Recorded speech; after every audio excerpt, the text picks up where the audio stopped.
ഞാൻ എപ്പോഴും ശ്രദ്ധിക്കണ ഒരു കാര്യട്ടോ. ഈ ലോകത്തിലുള്ള വലിയ വലിയ ആളുകള് അവർക്കൊന്നും ഒന്നിനും സമയമില്ല.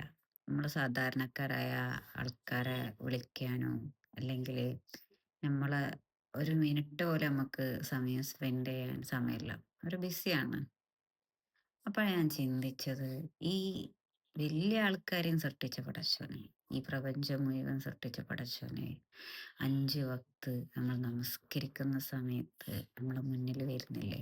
നമ്മൾ പറയുന്നത് കേൾക്കാനും, നമ്മൾ പറയുന്ന ഓരോ അദ്കാറുകൾക്കും ഉത്തരം നൽകാൻ റബ്ബ് നമ്മളെ മുന്നിൽ വരുന്നില്ലേ? എന്നിട്ട് നമ്മൾ ചെയ്യണെന്താ? ശരീരം മാത്രം അള്ളാഹുവിന്റെ മുന്നിൽ നിർത്തി മനസ്സിനെ നമ്മള് മേയാൻ വിടുകയാണ്. മനസ്സപ്പം ആലോചിക്കാത്ത കാര്യങ്ങളില്ല. ചിന്തിച്ചു പോവാത്ത സ്ഥലങ്ങളില്ല. അല്ലേ? ശരിക്കും നമ്മള് അള്ളാഹുവിനെ അപമാനിക്കണേന് സമയല്ലേ? നമ്മൾ നമസ്കരിച്ചിട്ട് അള്ളാഹിനെ അവിടെ ഉണ്ട് എന്നുള്ളൊരു ബോധമില്ലാതെ നമ്മൾ നമസ്കരിക്കുന്ന നമസ്കാരം, അതൊരു നമ്മളെ റബ്ബിനെ നമ്മള് അപമാനിക്കണേന് സമയല്ലേ?